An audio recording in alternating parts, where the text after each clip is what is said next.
서울과는 다른 결의 봄이 내려앉은 도시. 혜운시의 아침은 유난히 투명했다. 하늘은 구름 한 점 없이 맑았고 거리의 가로수는 아직 연두빛이 완전히 무르익기 전에 풋내를 품고 있었다. 창문을 조금 열자 미지근한 바람이 방 안으로 흘러들었다. 바람은 실내의 먼지를 가볍게 흔들고는 마치 오늘은 달라질 거야 라고 속삭이는 듯했다. 윤서아는 거울 앞에 섰다. 24. 어제와 같은 얼굴인데도 오늘은 낯설었다. 눈 밑에 잔잔한 그늘은 밤새 뒤척였다는 증거였고 입술은 긴장을 감추지 못해 평소보다 더 말라 보였다. 그녀는 재킷의 단추를 한 번 더 확인하고 셔츠 깃을 살짝 정돈했다. 손끝이 떨릴까봐. 일부러 더 천천히 움직였다. 이렇게라도 하면 마음이 안정될 것 같았다. 오늘은 그녀에게 한 번의 면접이 아니었다. 오늘은 인생이 방향을 바꿀지도 모르는 문 앞에 서는 날이었다. 그분은 혜원그룹이라는 이름을 달고 있었다. 대기업.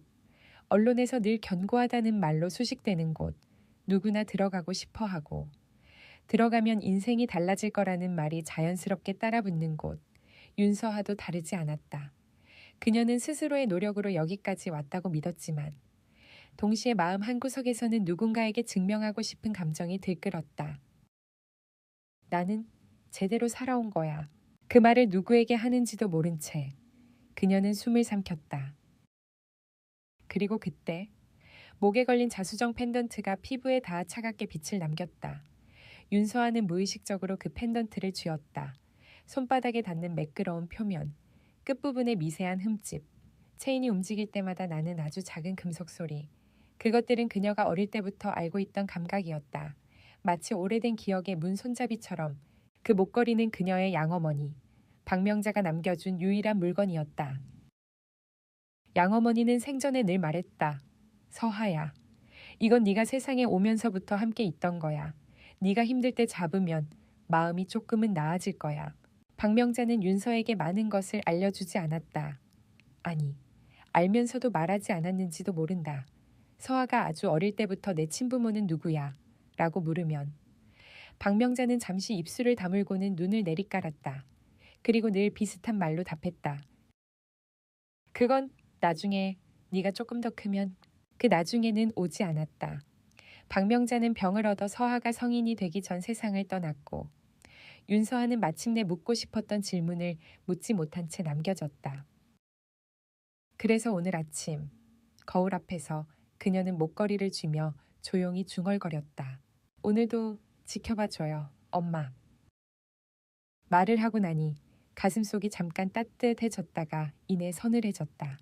따뜻함은 그리움이었고 서늘함은 두려움이었다. 어쩌면 오늘은 지켜만 보는 것으로는 부족한 날이 될지도 모른다는 예감이 들었다. 혜원그룹 본사 건물은 혜운시의 중심에 서 있었다. 유리와 대리석으로 이루어진 외벽은 빛을 반사하며 눈부신 존재감을 드러냈다.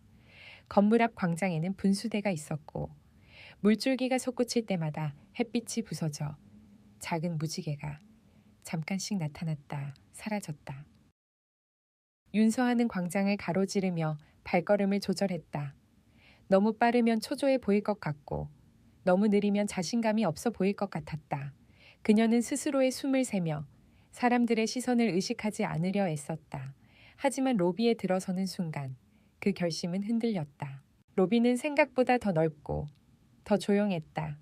대리석 바닥은 발소리를 또렷하게 반사했고 천장은 높아 말소리가 위로 빨려 들어가는 느낌이었다. 곳곳에 놓인 조형물과 대형 화분, 절제된 조명, 그리고 흐르는 듯 말 듯한 클래식 음악. 이 모든 것이 이곳의 규칙은 너희가 알던 세상과 다르다라고 말하는 듯은 했다.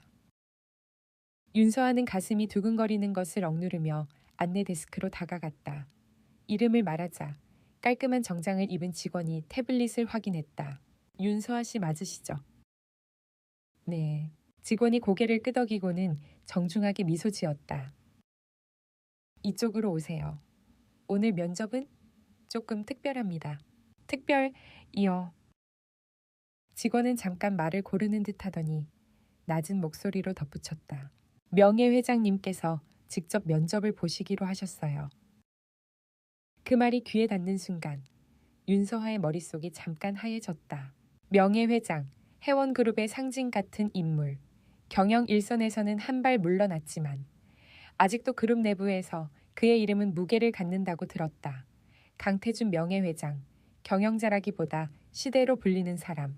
그런 인물이 신입 공채 면접에 직접 참여한다는 건 상식 밖이었다. 제가 뭔가 잘못... 아닙니다. 직원이 바로 답했다. 그죠? 명예회장님께서 오늘 일정 중 일부를 직접 참관하시겠다고 하셨습니다. 긴장되실 수 있지만 평소처럼 하시면 됩니다. 평소처럼. 평소라는 말이 이 순간만큼 허망하게 들린 적이 있었을까?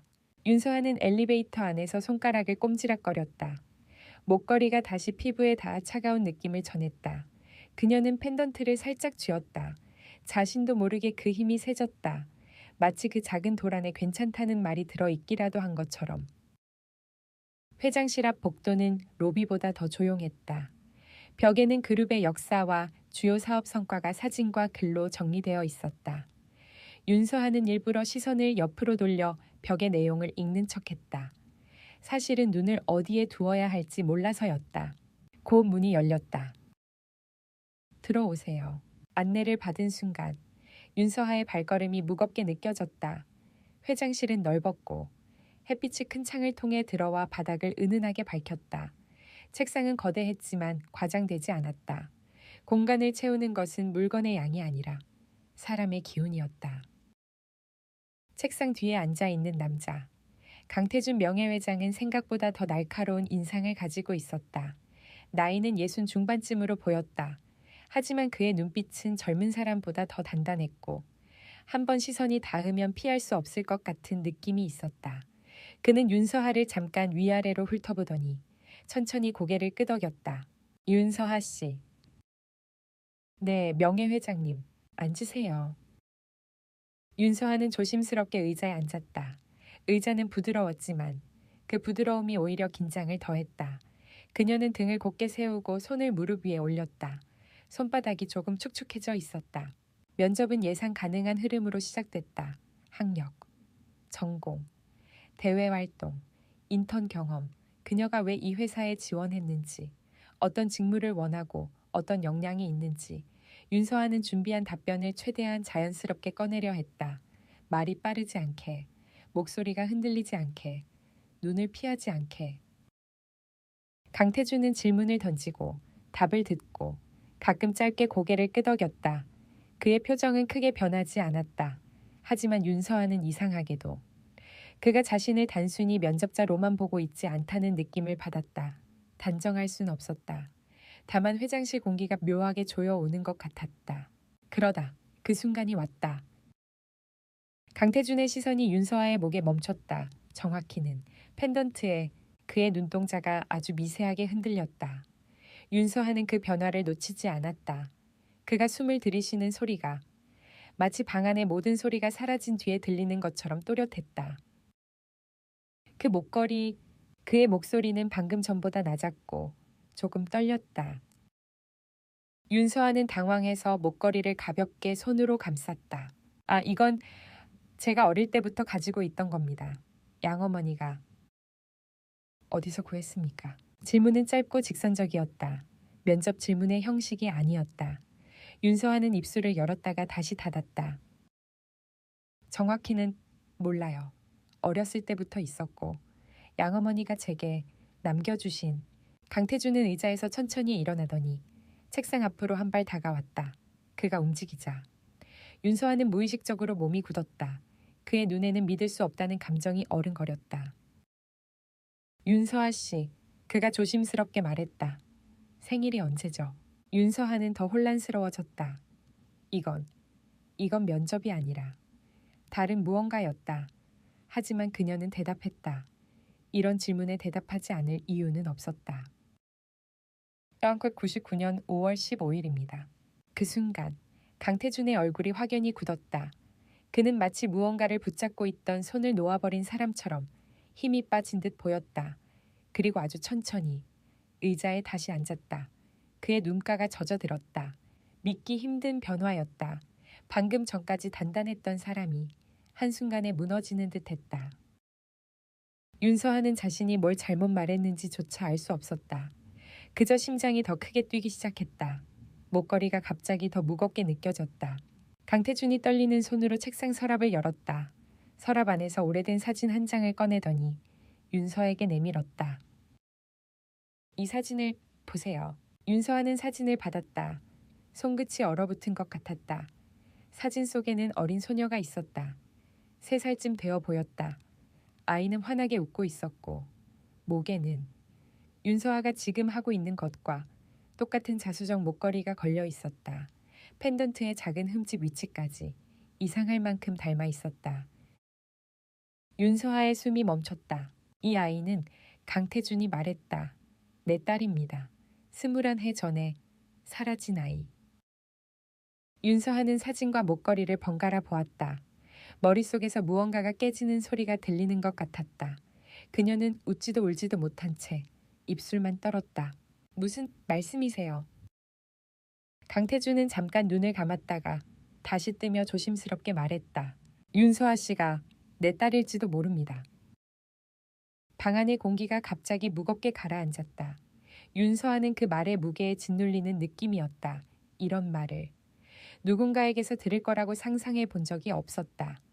그녀는 평생 나는 누구의 딸일까를 고민했지만 그 답이 이렇게 거대한 사람의 입에서 튀어나올 줄은 몰랐다. 저는 박명자 어머니와 살았어요. 윤서아가 겨우 말했다. 친부모가 누구인지도 모르고 저는 그냥. 강태준은 깊게 숨을 내쉬었다. 21해 전 우리 딸이 3살이던 해였습니다. 어느 날 아이가 사라졌습니다. 경찰도 사설탐정도 온갖 사람을 동원했지만 아무 단서도 없었습니다. 그 후로 내 삶은 매일이 지옥이었어요.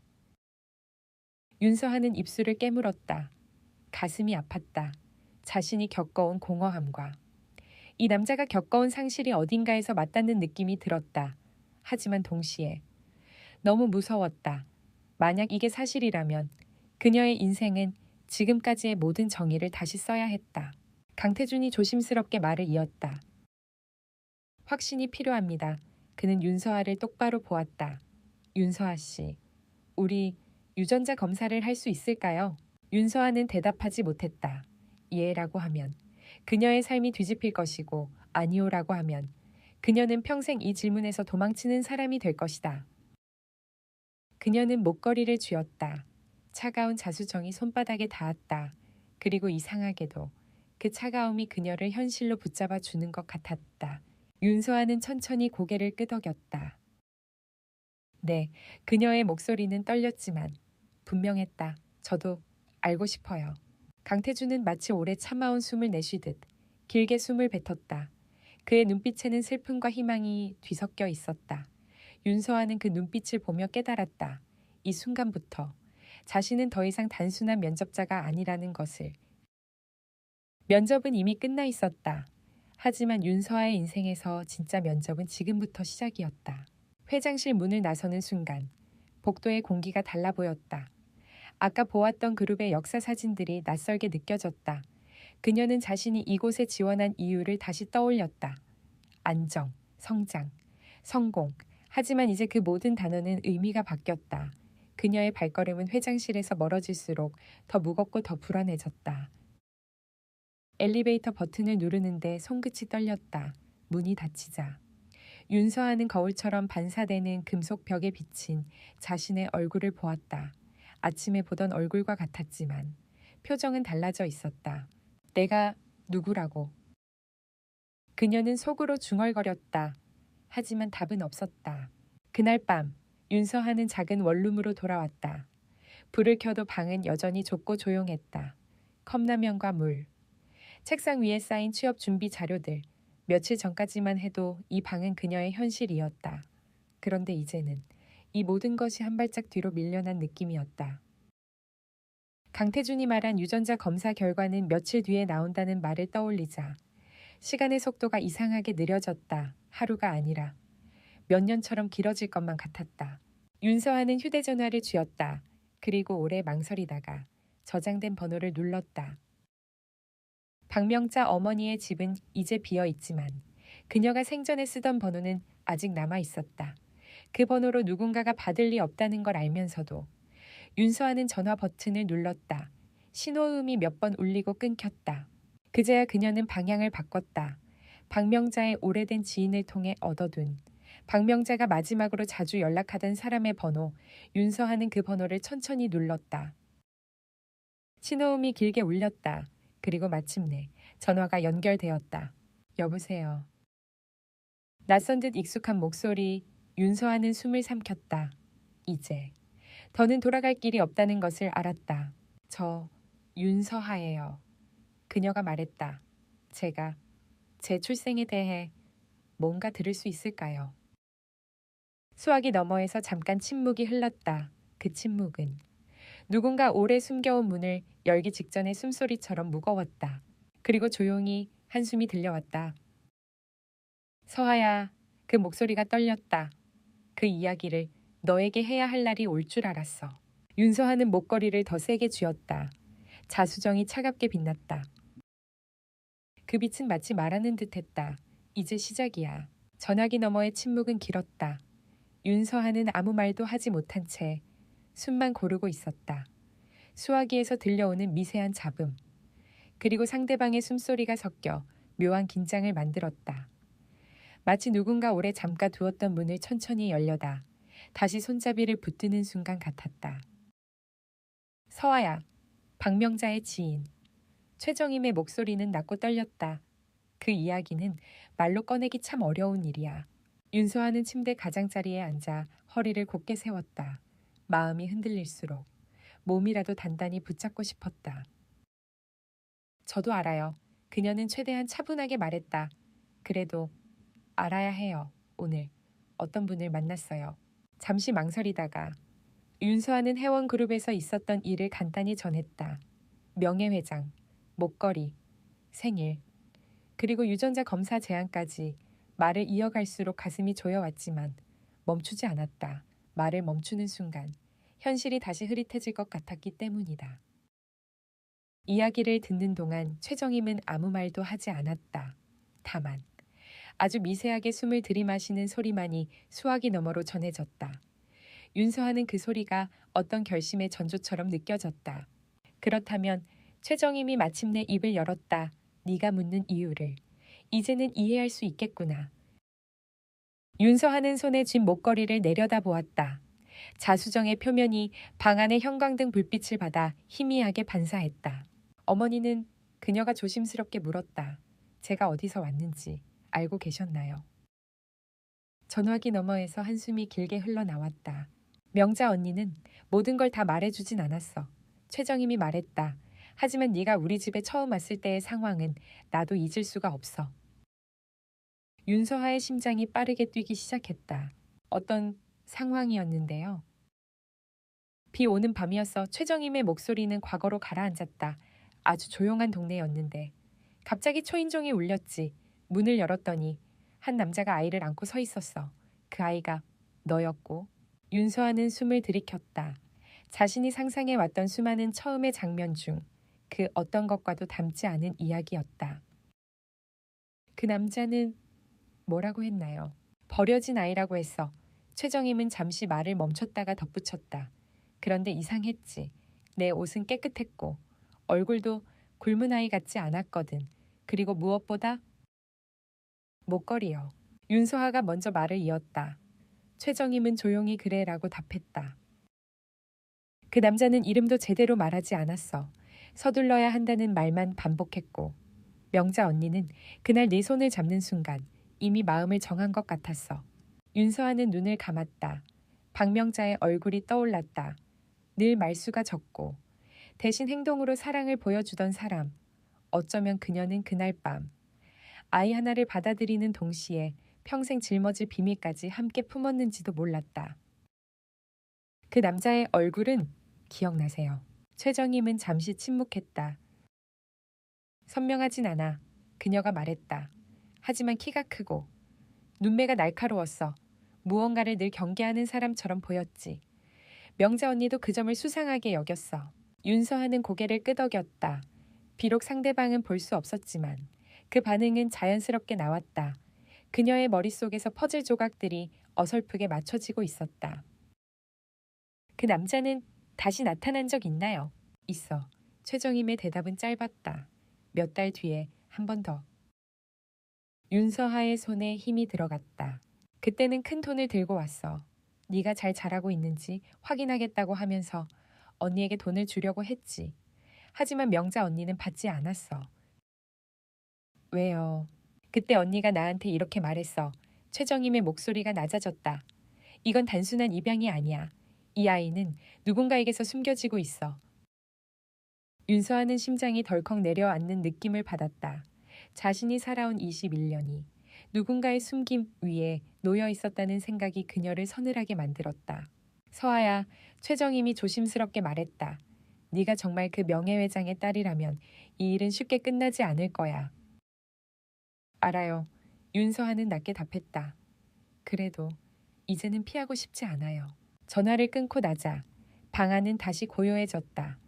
하지만 그 고요는 평온과는 거리가 멀었다. 윤서하는 창문을 열었다. 밤 공기가 방 안으로 밀려들었다. 낮의 봄빛은 사라지고 대신 차갑고 어두운 공기가 도시를 덮고 있었다. 그녀는 침대에 누웠지만 눈을 감을 수 없었다. 머릿속에는 강태준의 눈빛, 사진 속의 아이, 그리고 최정임의 말들이 뒤섞여 떠올랐다. 자신이 누구인지, 어디서 왔는지, 그리고 왜 이런 방식으로 살아오게 되었는지 질문은 끝없이 이어졌고 답은 아직 보이지 않았다. 사흘은 길었다. 윤서에게 그 사흘은 시간의 흐름이 비틀어진 것처럼 느껴졌다. 하루하루가 지나가기는 했지만 동시에 멈춰 있는 것 같기도 했다. 그녀는 회원그룹으로부터 합격 여부와 관련된 어떤 연락도 받지 못했다. 그 사실이 오히려 현실감을 잃게 만들었다. 마치 면접이라는 사건 자체가 꿈이었던 것처럼. 사흘째 되는 날 아침, 그녀는 다시 회원그룹 본사를 찾았다. 이번에는 면접자가 아니라 결과를 확인해야 하는 사람으로서였다. 가슴은 여전히 뛰었지만 그 속도는 처음과는 달랐다. 긴장과 두려움, 그리고 어쩔 수 없는 기대가 섞여 있었다. 강태준의 사무실에서 그녀는 봉투를 받았다. 봉투는 얇았지만 그 안에 담긴 의미는 너무도 무거웠다. 윤서아는 한참 동안 봉투를 열지 못했다. 손끝이 떨렸고 목이 말랐다.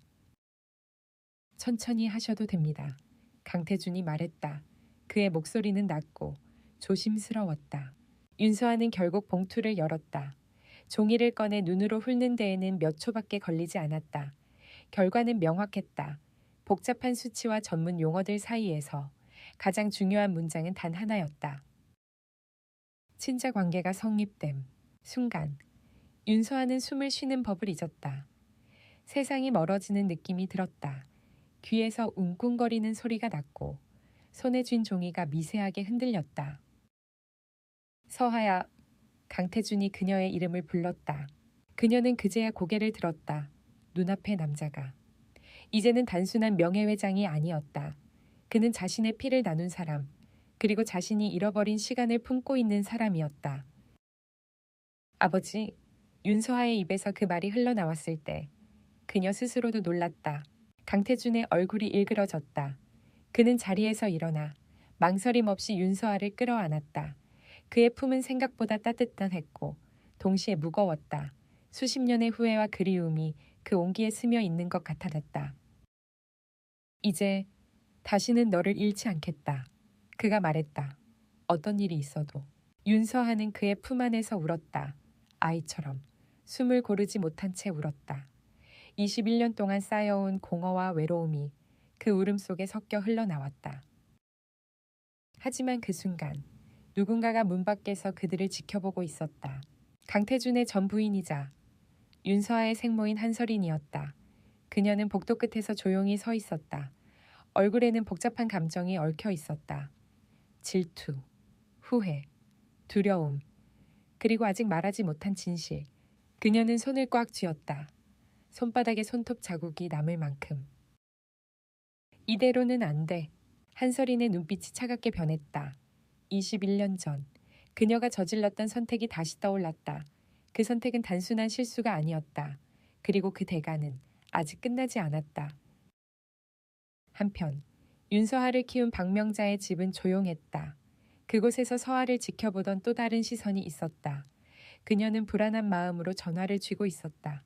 서하가 자신의 진짜 가족을 찾게 되면 자신은 어떤 존재가 될까? 그 질문은 그녀의 마음을 잠식하고 있었다. 그리고 도시 외곽의 허름한 카페 한 구석과 신문을 펼쳐들고 커피를 마시던 한 남자가 있었다. 정인호. 21년 전 한 아이를 안고 비오는 밤을 걸었던 남자. 그는 아직 자신을 향한 시선이 서서히 좁혀오고 있다는 사실을 알지 못했다. 하지만 운명의 톱니는 이미 돌아가기 시작했다. 과거는 침묵 속에서 숨을 쉬고 있었고 진실은 천천히 그러나 확실하게 모습을 드러내고 있었다. 윤서아의 인생은 이제 되돌릴 수 없는 흐름 속으로 들어섰다. 그녀는 자신의 정체성을 찾았지만 그 대가로 더 큰 질문과 더 깊은 어둠을 마주하게 될 것이었다. 그리고 그 여정의 끝에는 아직 아무도 알지 못하는 선택이 기다리고 있었다. 윤서하가 해원그룹 저택으로 이사한 날은 흐린 날이었다. 하늘은 잿빛 구름으로 덮여 있었고 공기는 비가 내릴 듯 무겁게 가라앉아 있었다. 짐이라고 해봐야 몇 개의 캐리어와 상자뿐이었지만 그 안에 담긴 의미는 그녀의 지난 21년보다 더 무거웠다.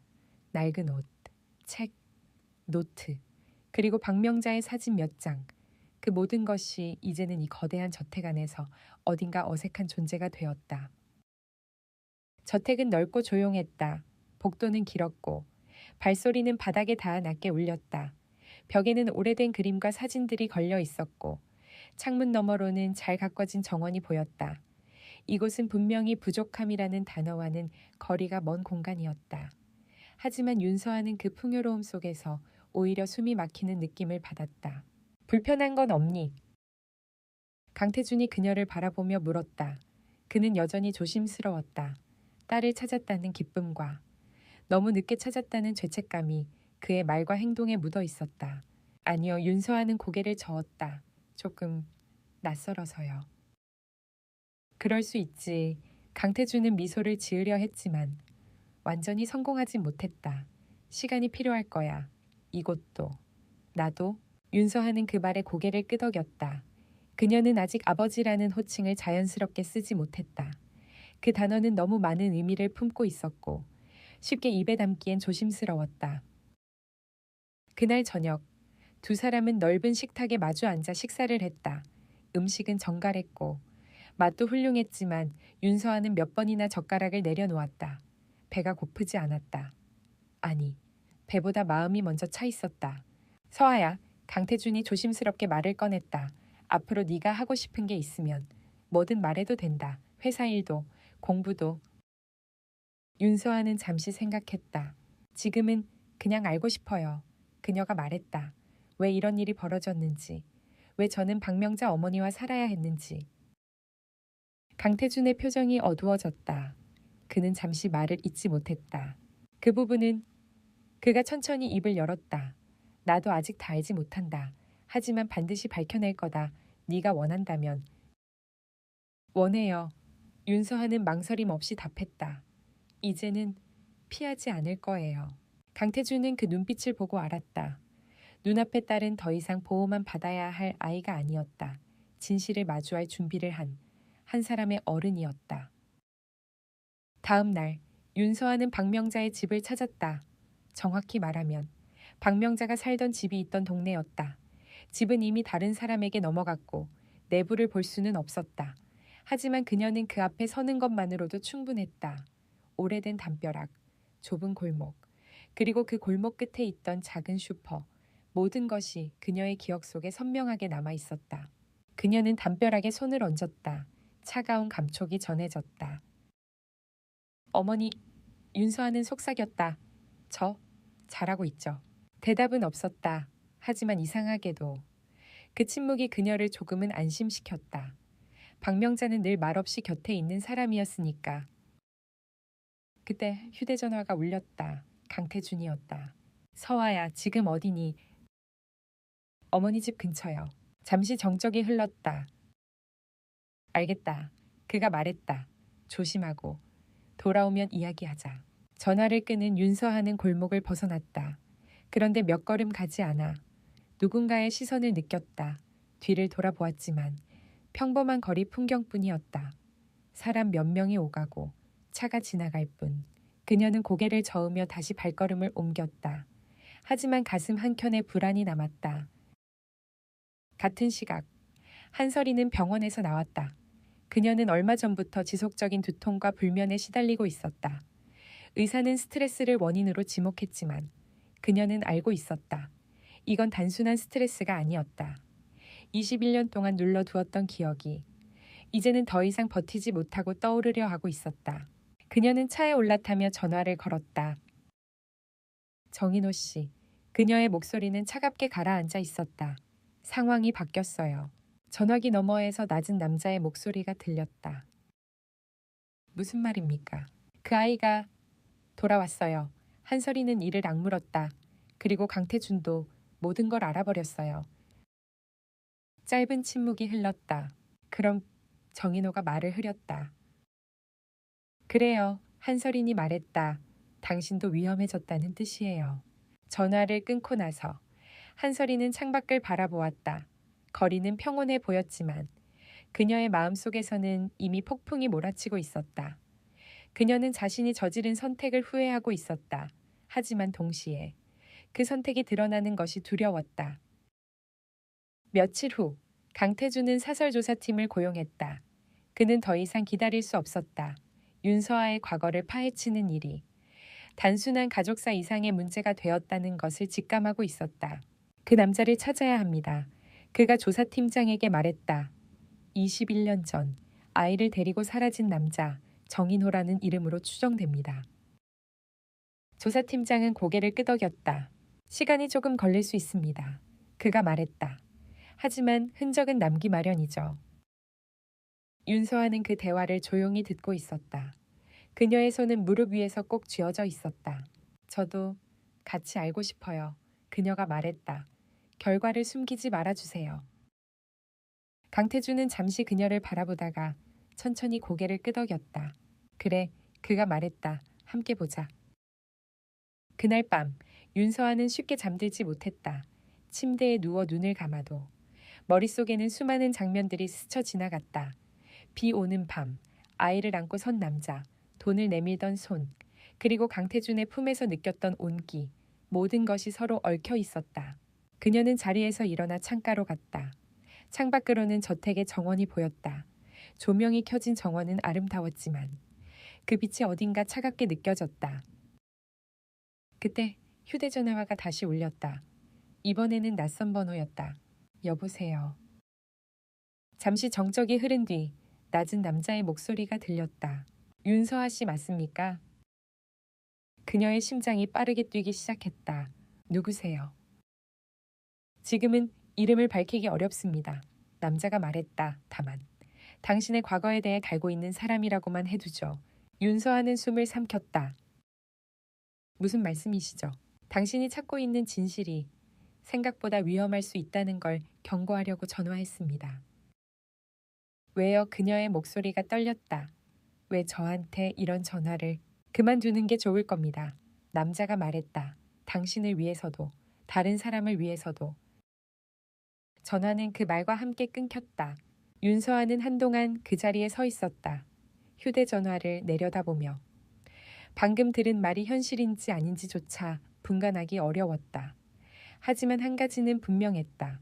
누군가가 그녀의 움직임을 지켜보고 있었고 그녀가 진실에 다가가는 것을 원치 않는다는 사실이었다. 그녀는 목걸이를 쥐었다. 자수정은 여전히 차가웠다. 하지만 그 차가움은 이제 그녀를 물러서게 하지 않았다. 오히려 정신을 또렷하게 만들었다. 그만두지 않아. 윤서아는 낮게 말했다. 이번엔 끝까지 갈 거야. 며칠 뒤 조사팀으로부터 첫 번째 보고가 들어왔다. 강태준과 윤서아는 서재에서 마주 앉아 있었다.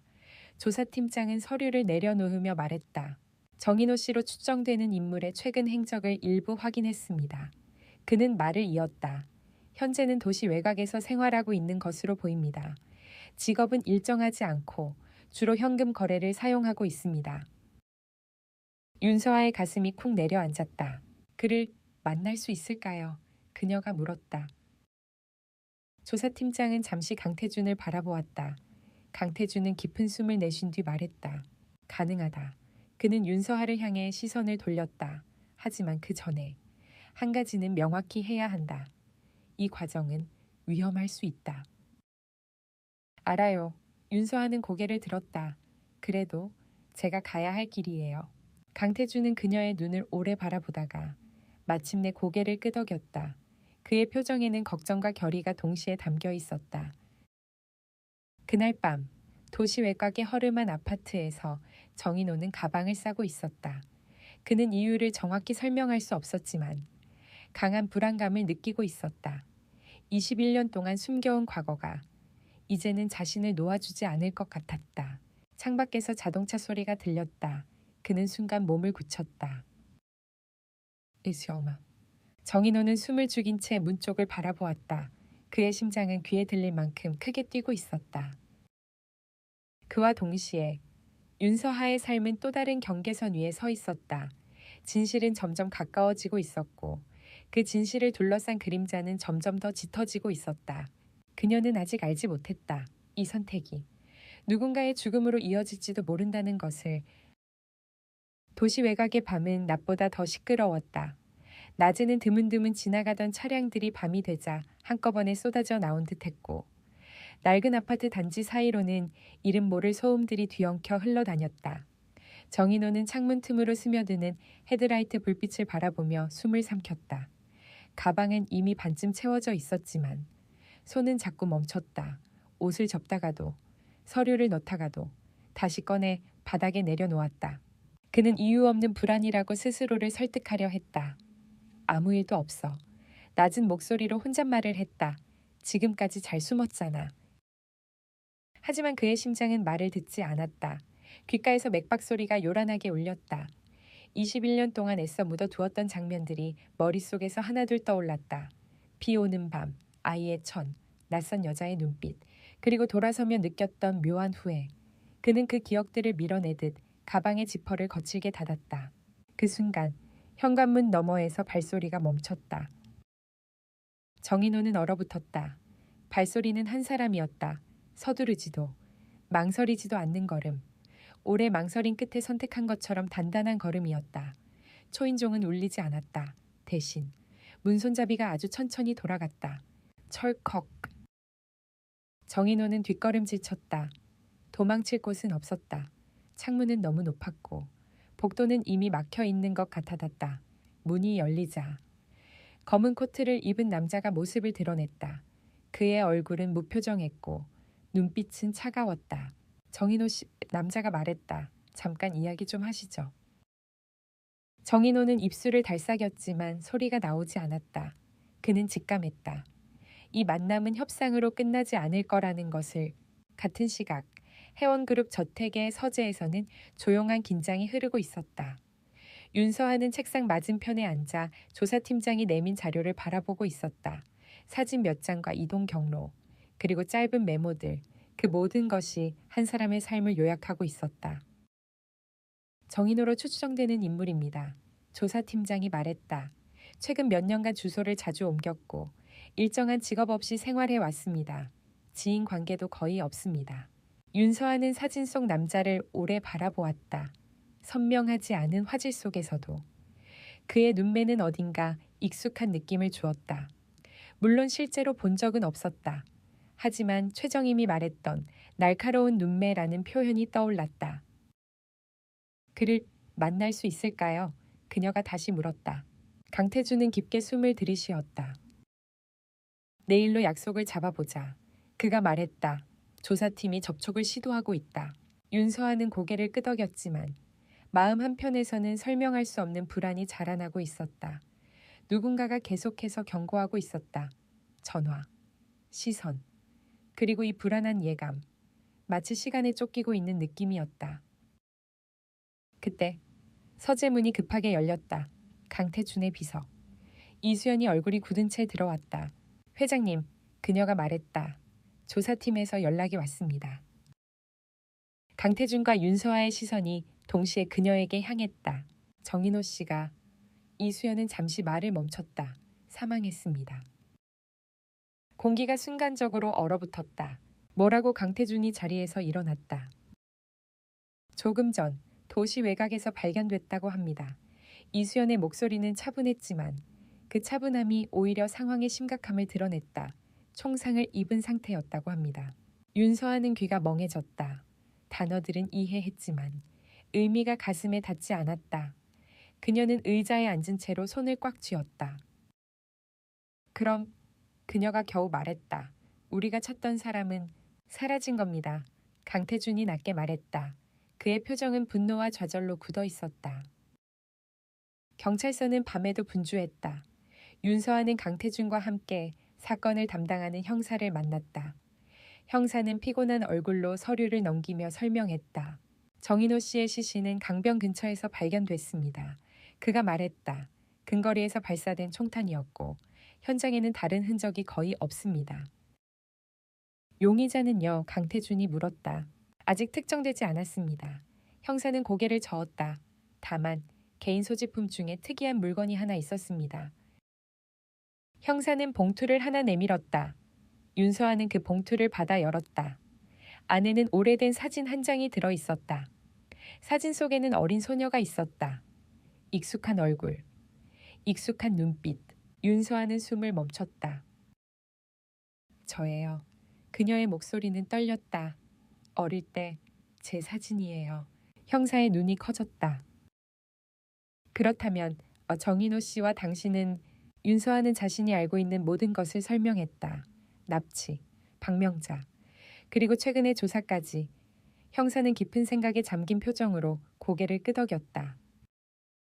이 사건은 단순한 살인이 아닐 가능성이 큽니다. 그가 말했다. 윤서아 씨, 당분간 신변 보호를 받는 게 좋겠습니다.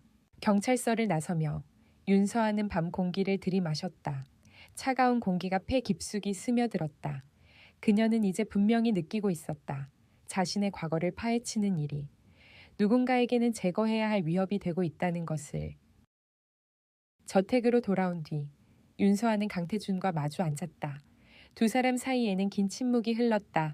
말하지 않아도 같은 생각을 하고 있다는 걸 서로 느낄 수 있었다. 서하야, 강태준이 먼저 입을 열었다. 이제는 더 조심해야 한다. 알아요. 윤서아는 고개를 끄덕였다. 하지만 멈추진 않을 거예요. 강태준은 그녀의 눈을 바라보다가 천천히 고개를 끄덕였다. 그래, 그가 말했다. 그렇다면 더 철저하게 준비하자. 그때 이수연이 다시 들어왔다. 회장님, 그녀는 잠시 윤서아를 바라본 뒤 말을 이었다. 한설인 여사께서 교통사고를 당하셨습니다. 윤서아의 심장이 내려앉았다. 어디서요? 강태준이 급히 물었다. 도심 외곽 도로에서요. 이수연이 답했다. 현재 병원으로 이송됐고 상태가 위중하다고 합니다. 병원 중환자실 앞은 유난히 밝았다. 형광등 불빛이 새하얗게 비치고 있었고 그 빛 아래에서 윤서아는 한설인이라는 이름을 다시 떠올렸다. 그녀는 한 번도 직접 만난 적 없는 사람이었다. 하지만 그 사람은 윤서아의 삶에 가장 큰 영향을 미친 인물 중 하나였다. 의사는 짧게 설명했다. 수술은 성공적이었지만 아직 의식을 찾지 못했습니다. 그는 말했다. 상태를 조금 더 지켜봐야 합니다. 윤서아는 병실 문 앞에서 잠시 멈췄다. 문을 열면 자신이 상상해온 어머니와 마주하게 될지도 모른다는 생각에 숨이 막혔다. 강태준이 그녀의 어깨에 손을 얹었다. 괜찮니? 그가 물었다. 윤서아는 고개를 끄덕였다. 완전히 괜찮지는 않았지만 물러설 수는 없었다. 병실 안은 조용했다. 한설이는 산소호흡기를 끼고 누워 있었다. 창백한 얼굴, 미세하게 움직이는 가슴. 윤서아는 침대 옆에 다가가 조심스럽게 섰다. 어머니, 그녀는 작은 목소리로 불렀다. 저예요. 윤서아. 대답은 없었다. 하지만 윤서아는 그 자리에 한동안 서 있었다. 이 사람에게 묻고 싶은 질문이 너무 많았다. 왜 그런 선택을 했는지, 무엇을 두려워했는지, 그리고 지금도 숨기고 있는 진실이 무엇인지. 그때 한설인의 손가락이 미세하게 움직였다. 윤서아는 숨을 들이켰다. 의사 선생님, 그녀가 급히 밖으로 나가 불렀다. 의사는 간단한 검사를 한 뒤 말했다. 의식이 돌아올 가능성이 있습니다. 그는 덧붙였다. 하지만 완전히 깨어나려면 시간이 필요합니다. 윤서한은 난도의 숨을 내쉬었다. 그녀는 다시 병실로 돌아와 한설인의 손을 조심스럽게 잡았다. 제발 깨어나 주세요. 그녀는 속삭였다. 저에게 말씀해 주세요. 하지만 병실 밖 복도 끝에서 누군가가 그 모습을 지켜보고 있었다. 이수연이었다. 그녀는 휴대전화를 귀에 대고 낮은 목소리로 말했다. 네. 잠시 침묵이 흐른 뒤 그녀는 다시 말했다. 그 아이도 병원에 있습니다. 수화기 너머에서 누군가의 숨소리가 들렸다. 알겠습니다. 이수연의 목소리는 차갑게 가라앉아 있었다. 서두르겠습니다. 전화를 끊은 그녀는 병실 문을 바라보았다. 표정에는 어떤 감정도 드러나지 않았다. 그날 밤 정인호의 죽음은 뉴스의 짧은 기사로만 보도됐다. 사고인지 사건인지조차 명확하지 않은 상태로 하지만 윤서아의 삶 속에서는 그것이 명확한 신호였다. 진실에 가까워질수록 대가는 커지고 있었다. 그리고 그 대가의 다음 이름은 아직 드러나지 않았다. 병원의 밤은 낮보다 더 선명했다. 복도에 켜진 형광등은 그림자를 숨길 곳 없이 드러냈고 그 밝음 속에서 사람들의 표정은 오히려 더 굳어 보였다. 윤서한은 중환자실 앞 의자에 앉아 두 손을 모은 채 기다리고 있었다.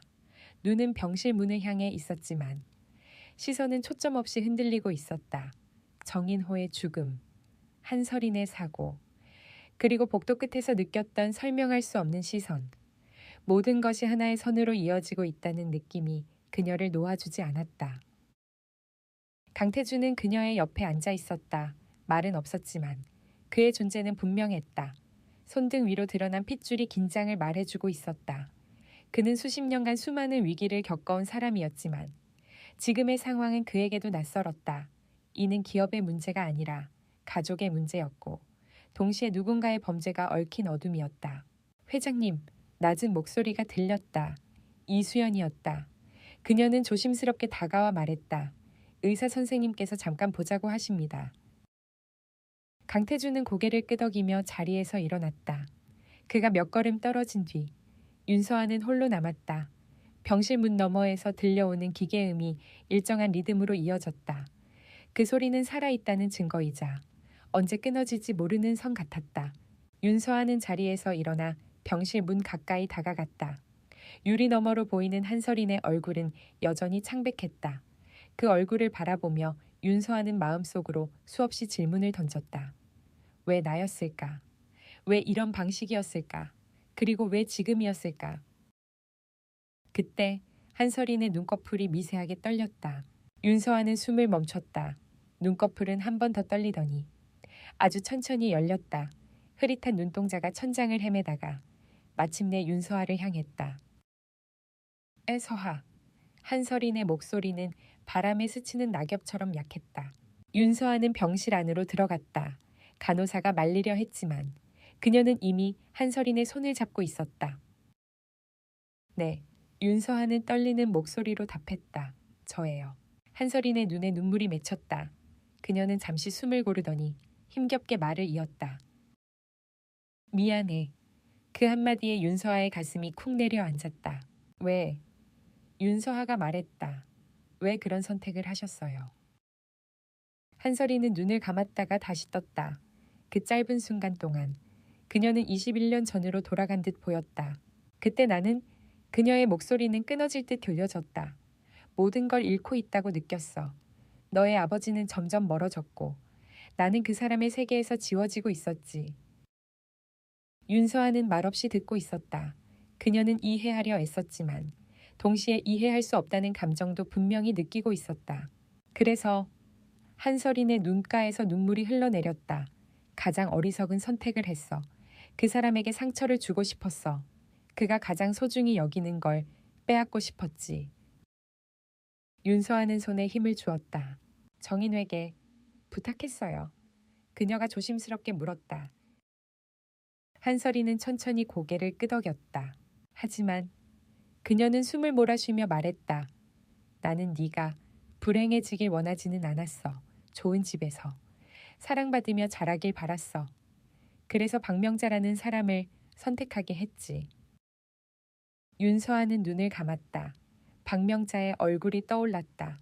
무뚝뚝하지만 따뜻했던 손, 말없이 내밀던 밥그릇, 그리고 늘 그녀의 등을 향해 있던 조용한 배려, 그 모든 것이 누군가의 선택에서 시작되었다는 사실이 가슴을 아프게 했다. 그럼 윤서아가 말을 이었다. 정인호 씨는 왜 죽었죠? 그 질문에 한설인의 눈에 공포가 스쳤다. 그녀는 고개를 저었다. 나는 몰라. 적어도 내가 한 일은 아니야. 하지만 누군가가 있어. 우리가 말하지 못하게 하려는 사람. 윤서아의 심장이 빠르게 뛰기 시작했다. 누구예요? 그녀가 물었다. 한설이는 입술을 때려 했지만 그 순간 병실 문이 열렸다. 잠시 실례하겠습니다. 이수연이었다. 그녀는 미소를 지었지만 그 미소는 눈에 닿지 않았다. 그녀의 손에는 작은 주사기가 들려 있었다. 윤서아는 직감적으로 위험을 느꼈다. 이게 무슨... 그녀가 말하려는 순간 등 뒤에서 누군가의 손이 그녀의 입을 막았다. 조용히 하세요. 낯선 남자의 목소리가 낮게 울렸다. 금방 끝납니다. 윤서아는 몸부림쳤다. 하지만 힘의 차이는 분명했다. 그녀는 고개를 돌려 한설인을 보았다. 한설인의 눈이 크게 뜨여 있었다. 안 돼. 한설인이 힘겹게 소리쳤다. 서아야, 조심해. 이수연은 망설임 없이 링거라인에 주사기를 꽂았다. 그녀의 표정에는 흔들림이 없었다. 이제 그만 이야기하세요. 이수연이 차갑게 말했다. 윤서아는 필사적으로 몸을 움직였지만 붙잡은 손은 더 강해졌다. 그녀는 한설인의 눈에서 점점 의식이 흐려지는 것을 보았다. 그 장면은 악몽처럼 느리게 흘러갔다. 그때 병실 문이 거치게 열렸다. 서하, 강태준의 목소리였다. 그는 경호원들과 함께 들어왔다. 상황을 파악하는 데에는 몇 초도 걸리지 않았다. 멈춰, 그가 소리쳤다. 경호원들이 순식간에 이수연과 남자를 제압했다. 윤서아는 그 틈을 타 몸을 빼내 강태준에게 달려갔다. 그녀의 손은 떨리고 있었고 숨은 가빴다. 괜찮아. 강태준이 그녀를 꼭 안으며 말했다. 이제 안전하다. 하지만 윤서아는 알고 있었다. 이것이 끝이 아니라는 것을. 이수연과 공범은 현장에서 체포되었다. 병원은 순식간에 소란스러워졌고 경찰이 도착했다. 한설이는 즉시 응급처치를 받았다. 다행히 생명에는 지장이 없다는 말이 전해졌지만 그녀는 다시 깊은 잠에 빠져들었다. 경찰서에서의 조사는 길고 고단했다. 윤서하는 그날 밤 자신이 겪은 모든 것을 진술했다. 형사는 메모를 하며 고개를 끄덕였다. 이수연은 오래전부터 누군가의 지시를 받아 움직였을 가능성이 큽니다. 형사가 말했다. 배우가 있을 겁니다. 강태준의 표정이 굳어졌다. 끝까지 밝혀내겠습니다. 그가 단호하게 말했다. 우리 가족을 건드린 대가를 반드시 치르게 할 겁니다. 새벽녘 윤서아는 병원 옥상에 혼자 서 있었다. 차가운 바람이 머리카락을 스쳤다. 도시의 불빛은 여전히 반짝이고 있었지만 그녀의 마음은 무겁게 가라앉아 있었다. 오늘 밤 그녀는 많은 것을 보았다. 인간의 욕망, 두려움, 그리고 침묵을 강요하는 폭력. 하지만 동시에 그녀는 한 가지를 분명히 깨달았다. 더 이상 도망치지 않겠다는 것, 그리고 이 진실을 자신의 손으로 끝까지 마주하겠다는 것. 윤서아는 자수정 목걸이를 쥐었다. 그 차가운 감촉은 여전히 현실을 상기시켰다. 끝까지 갈게요. 그녀는 낮게 말했다. 어떤 대가가 있더라도. 도시는 아무 대답도 하지 않았다. 하지만 그녀의 발밑에서 새로운 선택의 길이 조용히 열리고 있었다. 병원 옥상에서 내려온 뒤 윤서아는 한동안 잠들지 못했다. 눈을 감으면 병실에서 벌어진 장면이 반복해서 떠올랐다. 이수연의 차가운 눈빛, 링거에 꽂히던 주사기, 그리고 자신의 입을 막던 낯선 손의 감촉. 그것들은 단순한 기억이 아니라 몸에 남은 잔상처럼 그녀를 괴롭혔다. 밤이 깊어질수록 그 잔상은 더 선명해졌고 윤서아는 결국 침대에서 몸을 일으켰다. 해원그룹 저택은 새벽에도 고요했다. 복도를 따라 걸으며 그녀는 이 집이 더 이상 안전한 공간으로 느껴지지 않는다는 사실을 깨달았다. 벽과 문, 창문 너머의 어둠까지도 모두 의심의 대상이 된 듯했다. 누군가는 분명히 이 집 안에서 혹은 이 집과 아주 가까운 곳에서 움직이고 있었다. 서재불이 켜져 있었다. 윤서하는 문 앞에서 잠시 멈췄다. 안에서는 강태준이 혼자 앉아 서류를 살피고 있었다. 그의 어깨는 평소보다 더 굳어 있었고 눈빛에는 피로와 분노가 동시에 깃들어 있었다. 아버지, 윤서아가 조심스럽게 불렀다. 강태준은 고개를 들었다. 그녀를 보자 잠시 표정이 누그러졌다. 잠이 오지 않는구나. 네, 윤서아는 서재 안으로 들어왔다. 저도 생각이 많아서요. 강태준은 서류를 내려놓았다. 책상 위에는 경찰 보고서와 내부 감사 자료, 그리고 이수연의 인사 기록이 뒤섞여 있었다. 그는 손으로 이마를 짚었다. 이수연은 우리 그룹에 들어온 지 오래됐다. 그가 낮게 말했다. 충성심이 강하다고 생각했지. 그래서 더 믿었다. 윤서아는 입술을 깨물었다. 그녀 뒤에 누가 있는 건가요? 강태준은 잠시 침묵했다. 그리고 마침내 말을 이었다. 아직 확실하진 않다. 그는 고개를 저었다. 하지만 이수연 혼자서 이런 일을 벌일 수는 없어. 자금, 정보, 타이밍, 모두 누군가의 지시 없이는 불가능하다. 윤서하는 고개를 끄덕였다. 그녀의 머릿속에서는 한서린의 떨리는 목소리가 떠올랐다. 우리가 말하지 못하게 하려는 사람. 그 말은 단순한 공포가 아니라 분명한 경고였다. 어머니가 깨어나면 윤서아가 말했다. 더 많은 걸 말해주실 수 있을까요? 강태준은 한숨을 내쉬었다. 그게 문제다. 그가 답했다. 이번 일로 한서린은 더 깊은 두려움에 빠졌을 거다. 누군가가 자신을 침묵시키려 했다는 사실을 분명히 느꼈겠지. 윤서아는 조용히 서재 한켠에 놓인 의자에 앉았다. 그녀는 이제 알았다. 진실은 단순히 밝혀지는 것이 아니라 누군가의 두려움을 넘어야만 드러난다는 것을.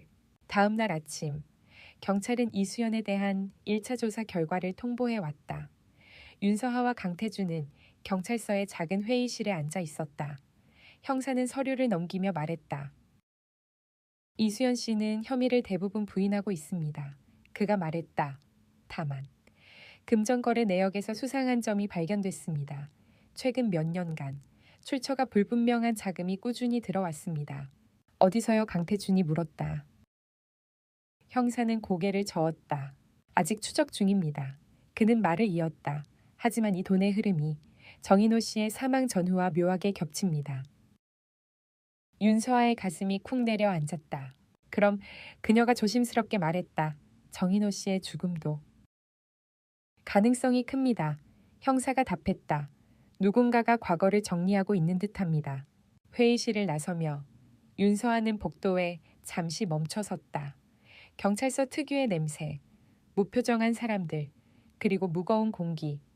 이 모든 것이 그녀에게 하나의 사실을 분명히 알려주고 있었다. 이 사건은 더 이상 개인적인 비극이 아니었다. 조직적인 범죄의 냄새가 짙게 배어 있었다. 병원에서 한서린의 상태는 조금씩 안정되고 있었다. 윤서아는 다시 병실을 찾았다. 이번에는 강태준과 함께였다. 병실 안은 낮보다 훨씬 조용했고 커튼 사이로 부드러운 햇빛이 들어오고 있었다. 한서린은 눈을 뜨고 있었다. 윤서아를 보자 그녀의 눈에 복잡한 감정이 스쳤다. 서아, 그녀가 낮게 불렀다. 윤서아는 침대 옆에 앉았다. 괜찮으세요? 한서린은 고개를 끄덕였지만 그 움직임은 미세했다. 미안하다. 그녀가 말했다. 또 너를 위험하게 만들었구나. 윤서아는 고개를 저었다. 이제 숨기지 마세요. 그녀는 단호하게 말했다. 누가 이런 일을 지시했는지 알고 계신 거죠. 한서린의 시선이 잠시 흔들렸다. 그녀는 강태준을 바라보았다가 다시 윤서아를 보았다. 그리고 깊은 숨을 내쉬었다. 그 사람은 그녀의 목소리가 떨렸다. 너희가 생각하는 것보다 훨씬 가까운 곳에 있어. 강태준의 눈빛이 날카로워졌다. 이름을 말해. 그가 낮게 말했다. 한서린은 입술을 깨물었다. 잠시 후 그녀는 조용히 말했다. 회원그룹 내부 사람이야. 윤서아의 심장이 빠르게 뛰기 시작했다. 누구죠? 그녀가 물었다. 한설이는 고개를 저었다. 아직은 그녀는 힘겹게 말했다. 말하면 다시 누군가가 움직일 거야. 나뿐만 아니라 너희까지. 윤서아는 손을 꽉 쥐었다. 답답함과 분노가 동시에 치밀어 올랐다. 그럼 언제까지 침묵해야 하죠? 그녀가 물었다. 또 누군가 죽어야. 서하 강태준이 그녀를 불렀다. 지금은 조심해야 한다. 윤서아는 고개를 돌렸다. 그녀는 이해했다. 하지만 이해한다고 해서 분노가 사라지는 것은 아니었다. 며칠 후 회원그룹 내부에서는 조용한 움직임이 시작됐다. 강태준은 비공식적으로 몇몇 임원들을 불러 모았다. 겉으로는 경영 현안 논의였지만 실제 목적은 내부 균열을 확인하는 것이었다. 윤서아는 그 자리에 참석하지 않았지만 결과를 전해 들었다. 누군가는 지나치게 방어적이었고 누군가는 필요 이상으로 침착했다. 그리고 그들 중 일부는 이수연과 개인적인 접촉 기록이 있었다. 의심은 몇 명으로 좁혀졌다. 강태준이 말했다. 하지만 증거가 없다. 윤서아는 창밖을 바라보며 말했다. 증거를 만들 수는 없을까요? 강태준은 그녀를 바라보았다. 그 눈빛에는 걱정과 결심이 동시에 담겨 있었다. 위험한 생각이다. 그가 말했다. 하지만 피할 수 없을지도 모르겠군. 그날 밤 윤서아는 혼자 정원에 나왔다. 바람이 불어 나무잎이 흔들렸다. 그녀는 자수정 목걸이를 쥐었다. 이 목걸이는 이제 단순한 기억의 조각이 아니었다. 누군가에게는 증거였고 누군가에게는 제거해야 할 단서였다. 그때 휴대전화가 울렸다. 화면에는 모르는 번호가 떠 있었다. 여보세요. 잠시 침묵이 흐른 뒤 익숙한 듯 낯선 목소리가 들렸다. 윤서아 씨, 남자가 말했다. 이제는 선택할 때가 됐습니다. 누구세요? 윤서아가 물었다. 당신이 찾고 있는 진실의 반대편에 서 있는 사람입니다. 그는 낮게 웃었다. 더 이상 조사하지 않으면 모두가 안전해질 수 있어요. 윤서아의 눈빛이 굳어졌다. 그럼 정인호 씨는요? 그녀가 물었다. 그분도 안전했나요? 전화기 너머에서 잠시 정적이 흘렀다. 후회는 필요 없는 감정입니다. 남자가 말했다. 당신에게 선택권을 주고 있는 겁니다. 지금 물러나면 더 이상의 피는 없습니다. 전화는 그 말과 함께 끊겼다. 윤서아는 한동안 그 자리에 서 있었다. 밤 공기가 차갑게 폐를 채웠다. 그녀는 이제 분명히 알았다. 이 싸움에는 두 가지 길밖에 없다는 것을. 침묵하고 안전을 택하느냐, 아니면 진실을 택하고 모든 위험을 감수하느냐. 그녀는 고개를 들었다. 저택의 불빛이 어둠 속에서 선명하게 빛나고 있었다. 그 빛은 그녀가 돌아갈 수 있는 곳을 의미했지만 동시에 지켜야 할 것을 의미하기도 했다. 도망치지 않을게요. 윤서아는 낮게 말했다. 이번엔 끝까지 가겠어요. 그 선택의 순간 그녀는 이미 다음 폭풍의 한가운데로 들어서고 있었다. 윤서아는 전화를 끊은 뒤에도 한동안 정원에 서 있었다. 휴대전화 화면은 이미 어두워졌지만 방금 들은 목소리는 귓가에서 쉽게 사라지지 않았다. 선택할 때가 됐다는 말은 협박이자 유혹이었다. 안전을 보장하는 침묵, 혹은 모든 것을 걸어야 하는 진실. 그녀는 자신이 어느 쪽을 택할지 이미 알고 있었다. 다만 그 대가가 얼마나 클지 가늠하지 못했을 뿐이었다. 그날 밤 윤서아는 아버지에게 전화를 받았다는 사실을 숨기지 않았다. 서재에서 마주 앉은 두 사람 사이에는 말보다 긴 침묵이 흘렀다. 강태준은 윤서아의 표정을 보고 더 묻지 않아도 무슨 일이 있었는지 짐작했다. 협박이구나. 그가 낮게 말했다. 네. 윤서아는 고개를 끄덕였다. 조사를 멈추면 모두가 안전해질 수 있다고 했어요. 강태준의 입가에 씁쓸한 미소가 스쳤다. 그 말은 곧 우리가 아주 가까이 왔다는 뜻이기도 하지. 그는 천천히 일어났다. 서하야, 이 싸움은 네가 감당해야 할 몫이 아니다. 윤서아는 그의 눈을 똑바로 바라보았다. 아버지, 그녀의 목소리는 흔들리지 않았다. 제 삶의 시작이 이 문제라면 끝도 제가 직접 보고 싶어요. 강태준은 더 이상 말리지 않았다. 그는 딸의 눈빛에서 자신과 닮은 고집을 보았다. 젊은 시절. 어떤 대가를 치르더라도 진실을 밀어붙이던 자신의 모습이었다. 다음 날부터 해원그룹 내부는 눈에 띄지 않는 긴장 속에 휩싸였다. 겉으로는 평소와 다름없는 업무가 이어졌지만 임원층 사이에서는 미묘한 기류가 흐르고 있었다. 강태준은 내부 감사팀을 비공식적으로 확대했고 과거 20년치 자금 흐름과 인사이동 기록을 다시 검토하도록 지시했다. 윤서한은 저택에 머무르며 모든 보고를 공유받았다. 그녀는 이제 단순한 보호 대상이 아니었다. 사건의 핵심이자 가장 강력한 동기였다. 의심 대상이 3명으로 좁혀졌습니다. 감사팀장이 말했다. 공통점은 이수연과의 장기간 접촉, 그리고 비정상적인 외부 계좌입니다. 윤서한은 그 이름들을 바라보았다. 그중 하나는 낯설지 않았다. 해원그룹의 부회장, 장민혁, 강태준이 경영 일선에서 물러난 뒤 실질적인 권한을 쥐고 있던 인물이었다. 왜? 이 사람이죠. 윤서아가 물었다. 정인호 씨의 사망 전후로 이 인물과 연결된 페이퍼 컴퍼니에서 거액이 빠져나간 흔적이 있습니다. 감사팀장이 답했다. 또 하나, 21년 전 한설인 여사의 주변 인물과 접점이 확인됐습니다. 윤서아의 심장이 빠르게 뛰었다. 퍼즐 조각들이 마침내 맞물리는 느낌이었다. 한설인이 말했던 가까운 사람. 그것은 단순한 비유가 아니었다. 그날 오후 한설이는 다시 의식을 찾았다. 윤서아는 혼자 병실을 찾았다. 이번에는 경호원들이 복도에 배치되어 있었고 병실 안은 철저히 통제되고 있었다. 서하. 한설인의 목소리는 여전히 약했지만 눈빛은 이전보다 또렷했다. 어머니, 윤서아는 침대 옆에 앉았다. 이제 말해주셔야 해요. 더 이상 숨길 수 없어요. 한설이는 잠시 눈을 감았다. 깊은 숨을 내쉰 뒤 천천히 입을 열었다. 장민혁, 그녀가 말했다. 그 사람이야. 윤서아는 고개를 끄덕였다. 이미 예상한 이름이었다. 하지만 직접 듣는 순간 가슴 한켠이 무너지는 느낌을 받았다. 그는 한설인의 목소리가 떨렸다. 오래전부터 해원그룹을 노렸어. 태준이 내 아버지의 자리를 위협하는 가장 쉬운 방법이 가족을 흔드는 거라고 생각했지. 그래서 윤서아가 말을 이었다. 저를 이용한 거군요. 한설이는 눈물을 흘렸다. 처음엔 나도 그 사람에게 휘둘렸어. 그녀는 고개를 숙였다. 나의 분노와 외로움을 그가 이용했다. 정인호를 소개한 것도, 모든 계획을 구체화한 것도 그 사람이었어. 윤서한은 침묵했다.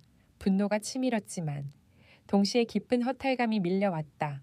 모든 비극의 시작이 한 개인의 욕망과 또 다른 개인의 약점에서 비롯되었다는 사실이 그녀를 지치게 했다. 이수연은 윤서아가 물었다. 장민혁의 사람, 한설인이 답했다. 오래전부터 그에게 충성했어. 윤서아는 자리에서 일어났다. 이제 더 이상 망설일 이유가 없었다. 그날 밤 윤서아는 결심을 실행에 옮겼다. 그녀는 장민혁에게 직접 연락했다. 이유를 묻지 않는 만남 제안, 그리고 단둘이서의 대화. 장민혁은 잠시 망설였지만 결국 제안을 받아들였다. 아마도 그는 자신이 여전히 우위에 있다고 믿었을 것이다. 만남은 해원그룹 소유의 오래된 별관에서 이루어졌다. 장소는 조용했고 외부의 시선에서 벗어나 있었다. 윤서아는 혼자가 아니었다. 경호원과 경찰이 은밀히 대기하고 있었지만 그 사실을 아는 사람은 극소수였다. 오랜만이군요. 장민혁이 먼저 입을 열었다. 이렇게 마주 앉게 될 줄은 몰랐습니다. 윤서아는 차분하게 말했다. 저는 알고 싶어요. 그녀의 눈빛은 흔들리지 않았다. 왜 제 인생을 이렇게까지 망가뜨렸는지. 장민혁은 잠시 웃었다. 망가뜨렸다니. 그가 말했다. 나는 오히려 네가 지금 이 자리에 앉아 있는 걸 보면 성공적이었다고 생각하는데. 윤서아의 손이 테이블 아래에서 꽉 쥐어졌다. 정인호 씨를 죽인 것도 당신이죠. 장민혁의 눈빛이 순간적으로 차가워졌다. 하지만 그는 곧 표정을 숨겼다. 증거가 있습니까? 그가 물었다. 곧 있을 거예요. 윤서아가 말했다. 이미 너무 많은 흔적을 남기셨어요. 그 순간 문이 열렸다. 경찰과 강태준이 함께 들어왔다. 장민혁의 얼굴에서 미소가 사라졌다. 이건 그가 말을 잊지 못했다. 장민혁 부회장, 형사가 말했다. 당신을 살인교사 및 특수협박 혐의로 체포합니다. 장민혁은 잠시 윤서하를 바라보았다. 그 눈빛에는 분노와 이해할 수 없는 집착이 뒤섞여 있었다. 그가 낮게 말했다. 결국 여기까지 왔군. 윤서하는 그 시선을 피하지 않았다. 도망치지 않겠다고 했잖아요. 그녀는 조용히 말했다. 체포 소식은 빠르게 퍼졌다. 해원그룹은 순식간에 혼란에 빠졌고 언론은 경영권 분쟁과 은밀한 범죄를 연결지어 보도하기 시작했다. 하지만 윤서아는 그 모든 소음에서 한 발짝 떨어져 있었다. 그녀에게 중요한 것은 단 하나. 이 모든 일이 끝을 향해 가고 있다는 사실이었다. 며칠 후 윤서아는 다시 병원을 찾았다. 한설이는 창밖을 바라보고 있었다. 끝났어요. 윤서아가 말했다. 한설이는 고개를 끄덕였다. 고맙다. 그녀가 낮게 말했다. 그리고 미안하다. 윤서아는 한설이의 손을 잡았다. 과거는 바꿀 수 없어요. 그녀는 말했다. 하지만 지금은 다르게 살 수 있어요. 병실을 나서며 윤서아는 깊은 숨을 들이마셨다. 긴 싸움의 끝이 보이고 있었다. 하지만 동시에 또 다른 시작이 기다리고 있다는 것도 느꼈다. 그날 밤 윤서아는 저택의 창가에 서서 도시의 불빛을 바라보았다. 그녀는 더 이상 자신이 누구인지 묻지 않았다. 이제는 알고 있었기 때문이다. 윤서하라는 이름, 그 안에는 상실과 진실, 그리고 스스로 선택한 삶이 담겨 있었다. 그리고 마지막 한 걸음만 남아 있었다. 모든 것을 정리하고 진짜 자신의 미래로 나아가기 위한. 장민혁의 체포 이후 해원그룹을 둘러싼 공기는 완전히 달라졌다. 수십 년 동안 견고하게 유지되던 질서는 균열을 드러냈고 그 틈으로 진실이 밀려 나왔다. 언론은 연일 새로운 의혹과 내부 문건을 보도했고 사람들은 그제야 깨달았다. 한 기업의 역사 뒤편에는 한 가족의 상처와 한 아이의 잃어버린 시간이 함께 묻혀 있었다는 것을. 윤서아는 그 소용돌이의 중심에 있었지만 동시에 한 발짝 떨어져 있었다. 더 이상 숨거나 도망치지 않았고 그렇다고 앞에 나서 모든 것을 증명하려 들지도 않았다. 그녀는 이제 자신이 무엇을 해야 하는지 알고 있었다. 해원그룹 저택의 아침은 오랜만에 조용했다. 사건 이후 처음 맞는 평온한 아침이었다. 윤서아는 창문을 열어 바깥 공기를 들이마셨다. 밤새 내린 비로 정원은 촉촉했고 나무숲 위에는 물방울이 맺혀 있었다. 그 물방울이 햇빛을 받아 반짝이는 모습은 어쩐지 그녀의 지난 시간을 닮아 있었다. 아픔과 두려움 속에서도 끝내 사라지지 않았던 빛. 식탁에서 강태준은 신문을 내려놓고 윤서아를 바라보았다. 그의 얼굴에는 여전히 피로의 흔적이 남아 있었지만 눈빛만큼은 한결 가벼워 보였다. 오늘 기자회견이 있다. 그가 말했다. 윤서아는 고개를 끄덕였다. 알아요. 그녀는 담담하게 대답했다. 필요하면 저도 나갈게요. 강태준은 잠시 그녀를 바라보다가 고개를 저었다. 아니, 그가 말했다. 이제는 네가 선택해야 한다. 네가 원하지 않으면 그 어떤 자리에도 나서지 않아도 된다. 윤서아는 잠시 생각했다. 불과 몇 달 전만 해도 그녀는 자신의 존재가 이렇게 많은 선택지를 갖게 되리라 상상하지 못했다. 하지만 지금의 그녀는 달랐다. 이번에는 제가 나갈게요. 그녀가 말했다. 숨지 않고 제 이름으로. 강태준은 조용히 미소 지었다. 그 미소에는 아버지로서의 안도와 한 사람으로서의 존중이 함께 담겨 있었다. 기자회견장은 사람들로 가득했다. 카메라 플래시가 쉴 새 없이 터졌고 질문들은 쏟아질 듯 대기하고 있었다. 강태준이 먼저 단상에 올랐고 잠시 후 윤서아가 그 옆에 섰다. 순간 장내가 조용해졌다. 윤서아는 마이크 앞에 섰을 때 심장이 빠르게 뛰는 것을 느꼈다. 하지만 두려움보다는 이상한 평온함이 먼저 찾아왔다. 그녀는 이미 가장 무서운 진실을 마주한 사람이었다. 저는 윤서아입니다. 그녀가 말했다. 그리고 오랜 시간 숨겨졌던 한 아이이기도 합니다. 그녀는 자신의 이야기를 짧고 명확하게 전했다. 납치, 양어머니 박명자, 그리고 뒤늦게 찾은 친부모 누군가를 비난하기 위한 말이 아니라 사실을 바로 세우기 위한 말이었다. 저는 피해자이기도 하지만 윤서하는 말을 이었다. 이제는 선택하는 사람으로 살고 싶습니다. 과거가 제 인생을 규정하지 않도록. 기자회견장은 다시 술렁였지만 그녀의 표정은 흔들리지 않았다. 그 순간 윤서하는 느꼈다. 이 자리는 끝이 아니라 새로운 출발점이라는 것을. 며칠 뒤 한설이는 병원에서 퇴원했다. 그녀의 몸은 아직 완전히 회복되지 않았지만 표정만큼은 이전보다 훨씬 차분해 보였다. 윤서하는 그녀를 집까지 바래다 주었다. 서하야, 한설인이 말했다. 네가 나를 용서해야 한다고 생각하진 않아. 윤서하는 고개를 저었다. 용서라는 말보다. 그녀는 잠시 말을 고른 뒤 말했다. 이제는 각자의 삶을 살아가야 한다고 생각해요. 한설인의 눈에 눈물이 고였다. 그녀는 고개를 끄덕였다. 그래, 그녀가 말했다. 그게 가장 맞는 말이겠지.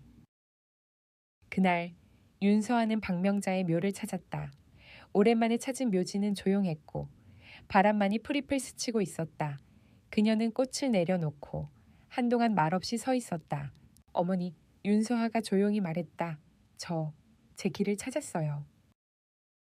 대답은 없었지만 그녀는 느꼈다.